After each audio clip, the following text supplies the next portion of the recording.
Welcome to the Shepherd's Pie, a slice of hope to raise faithful kids, where we focus on topics that impact young people today. I'm Antony Barone Kolenc.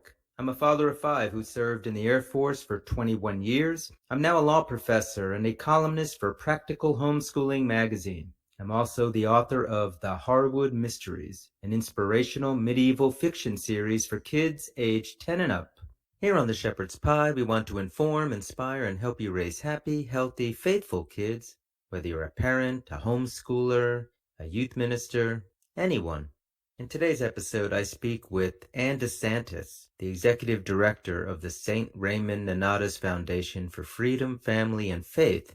She's also a Catholic author, a former teacher, and a podcaster in her own right. We talk about why it's so important for our youth to reach out to those who are marginalized in so many different ways in our society and in our personal lives. And in the entertainment segment, Jen and Kate Waldyke, Catholic mom and daughter, are back again to talk about their favorite TV series, The Chosen, and to share some amazing news of their own related to that series.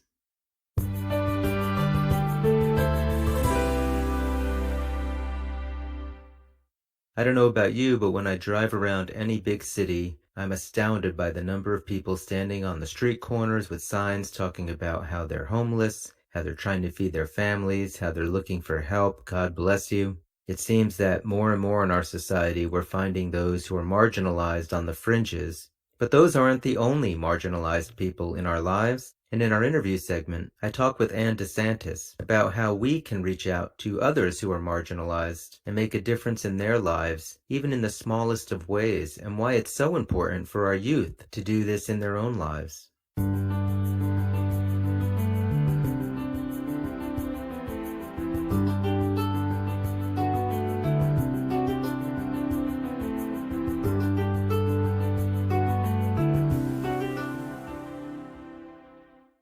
Today I have with me Ann DeSantis. She is the executive director for the St. Raymond Nonatus Foundation for Freedom, Family, and Faith of the Mercedarian religious order. She's also a Catholic author of 3 books. She's a speaker, a former teacher, a model and actress from Greater Philadelphia area. And she's also a wife and the mother of 2 adult daughters who she homeschooled from pre-K to 12th grade.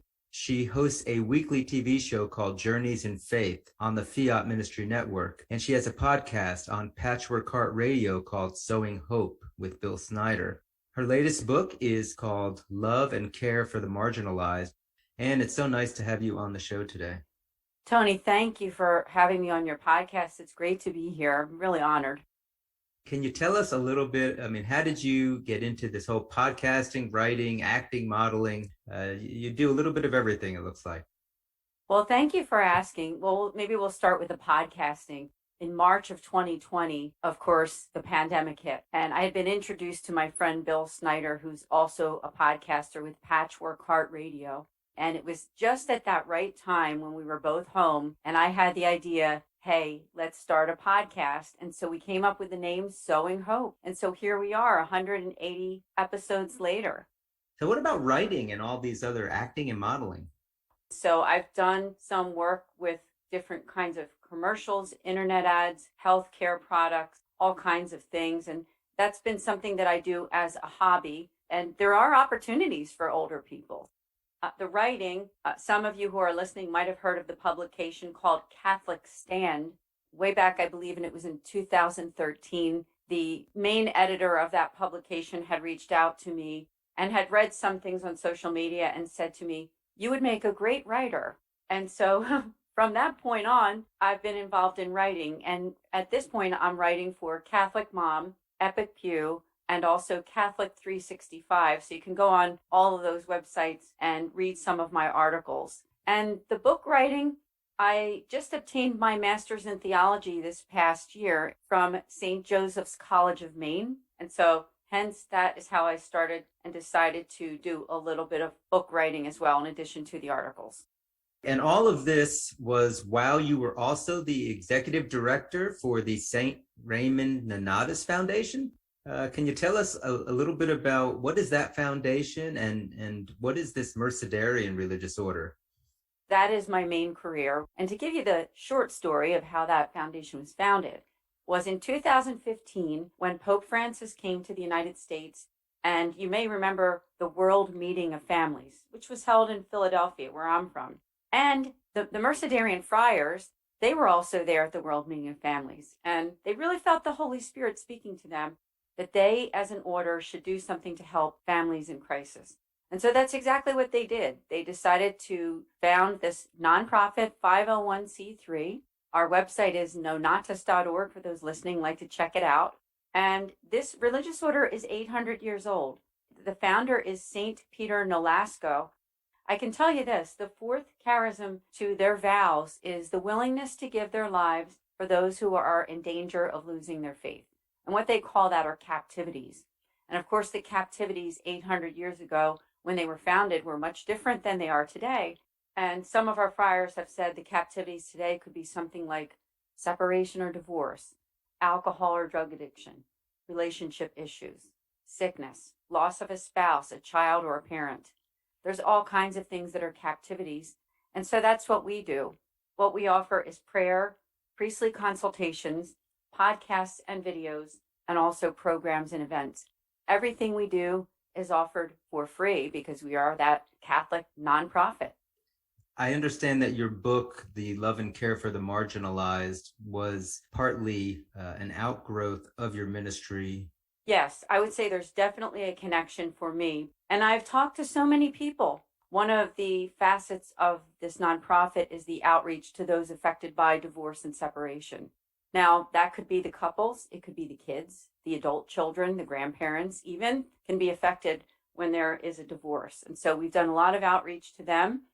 And the way that I wrote this book was back in March of 2020. I started thinking about what was going on in the world with the pandemic and thinking about those people who don't have the love and the support that they deserve. I feel the Holy Spirit gave me this idea to write the book. Now, the book says that it's for Catholics, but really it can be for anyone. It can be for Christians or people who do not celebrate faith. Because what I did was with the quotes, there's 40 quotes. Most of them come from saints, popes, religious leaders. I actually put some movie quotes in there and some of my own quotes. So I wanted to make it friendly so that if someone is not specifically Catholic or if they're away from their faith, that they would feel that there was some kind of wisdom that comes from people that are outside of the church. And so every day there's a quote, there's a reflection, there's a call to action and a prayer. And I know with our youth, one of the things that you can get young people to do today is to try to help people who seem to be marginalized on society. It seems to appeal to kind of the sense of justice that a lot of our young people have, especially. Talk about that a little bit. When you talk about the marginalized, who is it that you're referring to? I appreciate that question, Tony. And I think that when I say that word marginalized to you who are listening, you may think of people like the homeless, maybe someone who is suffering with some type of an emotional or psychological problem or disorder. There's all kinds of definitions, and they certainly are marginalized. However, I do think that there are marginalized people all around us every day of our lives, and they can be located in our own homes, in our extended families, in our neighborhoods, in our churches. There's marginalized people everywhere we go, and they may not necessarily look like or feel like those definitions that we have, because my definition of marginalized is someone who doesn't have the love and the support that they deserve. And let's face it, everyone deserves love and support because we're all created by God and loved by God. So if there's someone who isn't feeling like they have that listening ear, that's someone that they can call when they're going through hard times. To me, that's someone who is marginalized. You know, when I think about youth and high schoolers and, you hear about online bullying, I'm wondering if any of your meditations deal with young people and those types of issues that might make them marginalized in their communities. I would say absolutely. In fact, bullying and gossip is a very big part of this book, what I discuss, and how, without even realizing it, people are marginalizing others by their words and actions. Some of those ways could be, obviously there are the physical ways that people are bullied when you physically hurt someone, but it could also be from name calling, ignoring to spite, There's all kinds of judging someone based on race, religion, or some other factor of who they are. And there's all kinds of ways that we do that without even thinking about it. And that's really what my whole idea with bringing this to the forefront, that gossip and bullying are really ways that we marginalize people. It could even be we're in a group setting. Maybe you're at a party. There's one person sitting there by themselves. Without even realizing it, we're marginalizing that person by not going over to see how they're doing. Does that make sense? Yeah. So I think there's all kinds of things that happen of how we marginalize people. There's a lot of different ministries that people could have, a lot of different book topics that people could write about. Why did you pick this particular outreach to the marginalized? Why this ministry for you, and why should our youth be interested in a ministry of this type? When it comes to me, I myself, in the year of 2009, went through a very, very difficult time. And sadly, it did lead to a depression. Now, I'm married to a wonderful husband, wonderful family.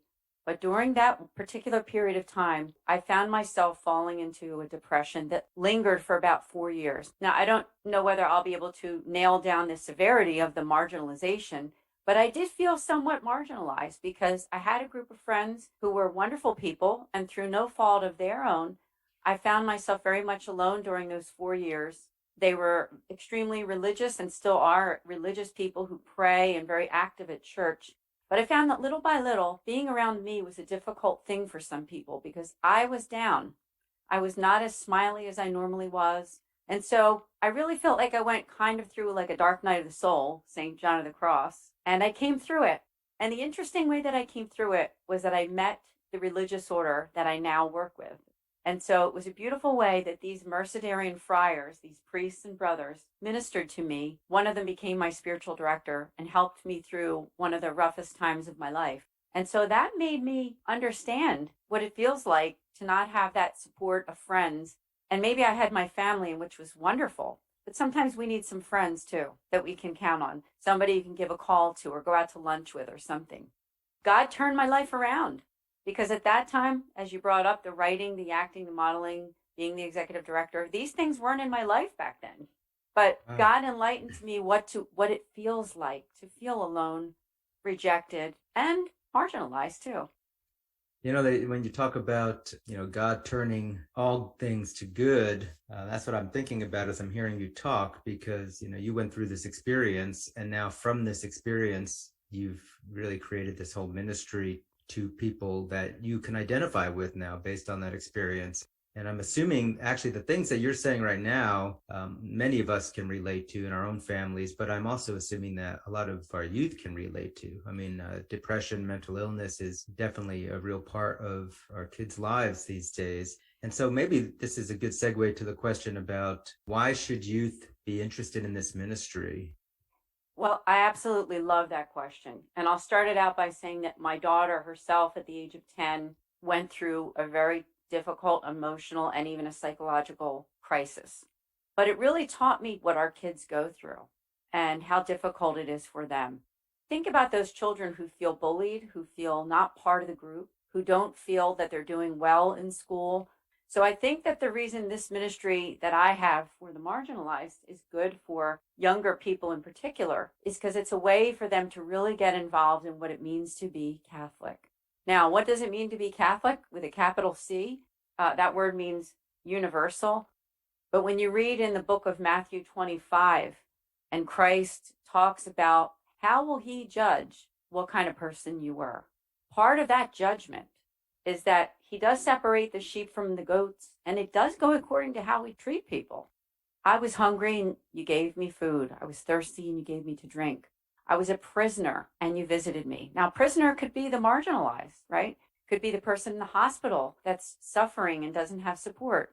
To younger people who are listening, we need you to be part of that mission. And so I just want to invite everybody listening to this podcast to think about getting my book. And I give you some ways of how we can make outreach to those people. If you're a parent or a teacher working with marginalized youth, how do you reach out to them in a way that's going to be productive and healthy? I'm a teacher by trade, so it's funny that you asked that question. I was a teacher for a few years. So my advice to them would be to keep your ears and your eyes open, because sometimes people don't speak with their words. Sometimes they speak with their tears, with their emotions, and with their silence, and with their aloneness. When you see and you observe that all these other kids are in a group laughing and joking, and this one kid is by themselves with their head down, there's a problem. But I think we need to use our senses. And I think once we can identify the issue, then we can work on solving the problem. Remember, marginalized people don't always need a big crowd of support. They need at least one friend, somebody who cares. And you know what? That friend could be us. So if they know that one person is on their side, and I know for me, when I went through my rough time, when I found this religious order, when I found my spiritual director, I felt like I had that person who understood, was willing to listen, and was willing to help to guide me into the right direction to make my life go in a better direction in terms of my feelings and my being able to get up in the morning and be productive. Yeah, I was thinking about the experience you shared earlier. We all recognize the person who's standing by themselves. I think the harder part is for people to know what am I supposed to do about that? They don't know what to do. They feel awkward. They don't want to make matters worse. Do you have any words of advice on that realm? Well, I think reaching out is a lot easier than we think. Years ago, when you wanted to reach out to someone, you had to call. Now we have something called texting. So I think that a simple text message just says, "Hi, how are you? I was just thinking of you today. How's your day?" I think texting can really be a great way to reach out to someone. Now, of course, you can call, you can leave a voicemail. That's wonderful. But texting is a great and easy way. Another way is when you see that person, go over and say hi. Another thing that's hard for some people to do is if you're at a party and you're with your friends, you don't want to walk away. Everybody's laughing, having a great time. You don't want to walk away to this person that's all by themselves. But that's one of the bravest things that you can do is I think we need to stop caring about what other people think and care more about the marginalized, because that's who God cares about. That's why he went after that one out of the 99, right? That's what we need to do. We need to model that. So if you go to a social setting, could be a church, could be inside your house when you have people over, think about those ways that you can stop yourself and say, you know what? I'm not going to stand here with a group of 10 people and laugh and giggle when there's a person over there by themselves. It makes a difference, and God cares. So it's not like we have to go over and suddenly become that person's therapist and hear all their problems and solve their depression. You're really talking about small acts of kindness that might not even reference, what it is that's really bothering the person. It's just that outreach that I'm hearing you talk about. Yes, absolutely. I think that's a big, huge part of it. But I think we need to befriend people who are not just like us, to seek and be open to all kinds of friends, religions, non-religions, because that's what the Lord wants. He doesn't want us to be in what I would call like a holy huddle. We need to go out there and not be afraid to listen and respect other people for who they are and be friends, not just like, distant, but be friends. Try to do things with them. Try to talk on the phone. That's what I believe the Lord is calling us to do. He did that. And when we think about youth getting involved with the marginalized, you mentioned earlier like the homeless, but you're talking about a different kind of marginalized person here. How do we as parents or teachers get our kids to reach out to that group when it's not some organized thing they can show up for on a Saturday morning? First of all, I would say also keep doing the organized ones too. Keep doing things to help the homeless or get involved in the pro-life movement. But the other thing we need to do is examine yourself and say, who am I friends with? Is it only people who I feel are just like me? Or is there somebody who really likes me, who would love to be friends with me, that I just kind of say, I don't really like being around that person for whatever reason? Open your mind up to the fact that God might be calling you to reach out to that person. I think one of the big things is in every family, there's a cousin, a relative, a side of the family that nobody talks to. We have that one aunt that hardly anybody talks to. She's not invited to any of the holiday dinners. Nobody calls her to see how she's doing. I think that is a huge way that we can reach out, not to change anybody's mind. Evangelization isn't always to make sure that our goal is happening. Our goal is to love them. God will do the rest, because our example is really how they will be changed. It sounds like you have a lot of this advice and reflection in your book, Love and Care for the Marginalized. So if our listeners want to get a hold of that book, where would you like them to go to get a hold of it? I think the easiest place to get it obviously is Amazon, because if you have Kindle Unlimited, it is free. Of course, the book is also in paperback and it's on Charis Publishing site. So you can look up CHARIS Publishing and go to the website there, and you can purchase the book on Charis Publishing as well. And what about you? Do you have a personal website if people want to just learn more about you and your ministry and your other writings? Yes, my website is simply AnnDeSantis.com, ANNEDESantis.com. You've really given us a lot to think about in our everyday lives, and I love that. I think these are the kinds of messages that not just adults, but our youth can definitely respond to in simple ways. Really appreciate your wisdom today, and thank you for coming on the show. Absolutely, Tony. Thank you. And thank you for all your wonderful work, your writing, and for all that you do for others. God bless you.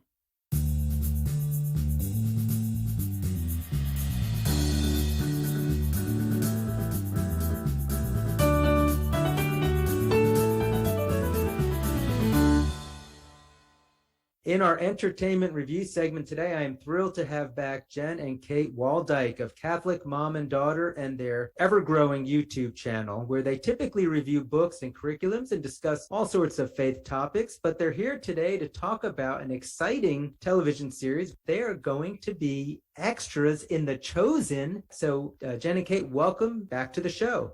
Well, we're always excited to be on the show, and we're very excited about being in The Chosen. Oh my goodness. Never thought that was going to happen, but here we are. Yes, we signed up to be extras for the Feeding of the 5,000, which is going to be filmed sometime in the spring. So we're not sure of the exact dates yet, and we will be road tripping to Texas. So how did you find out to be even sign up to be an extra? How can I become fed on The Chosen?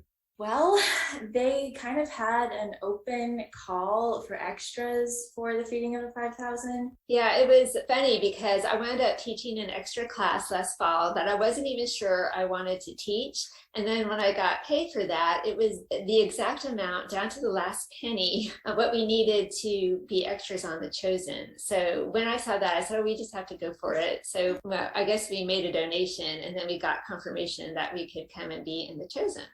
So why do you guys love the Chosen series so much?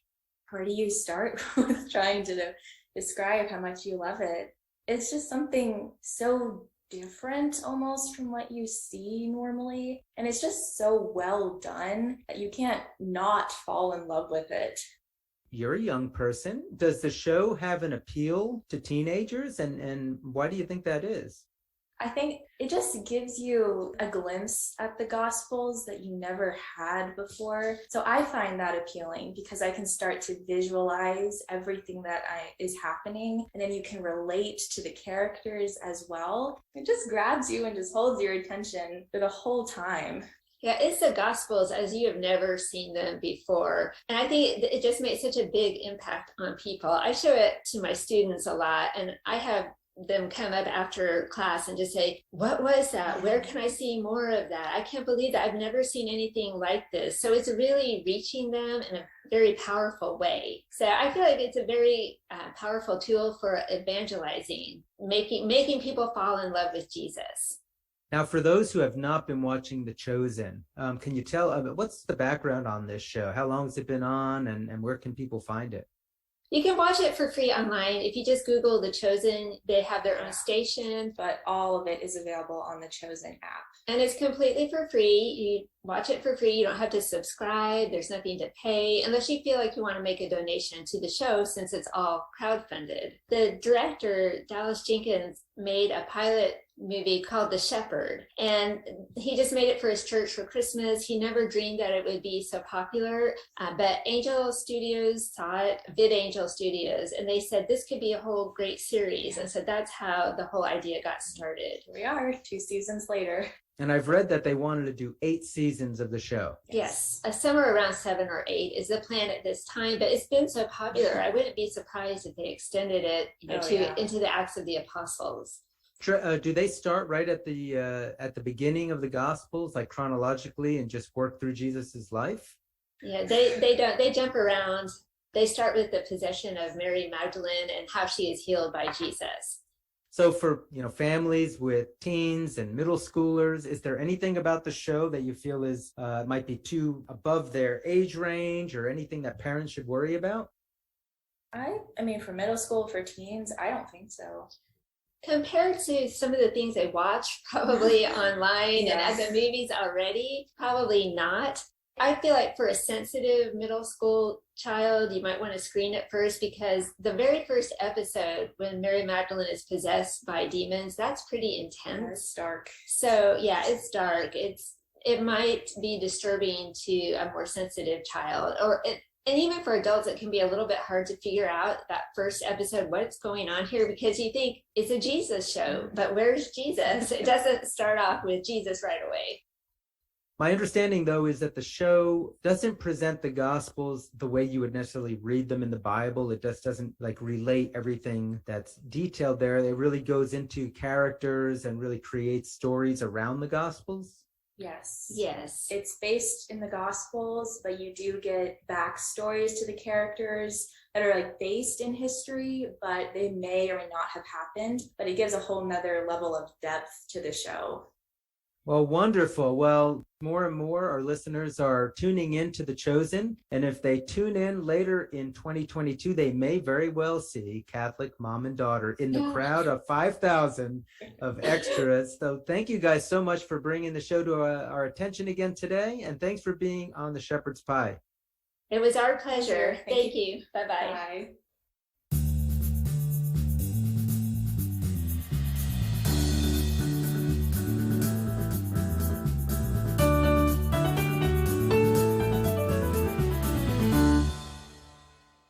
That's all the time we have for the show today.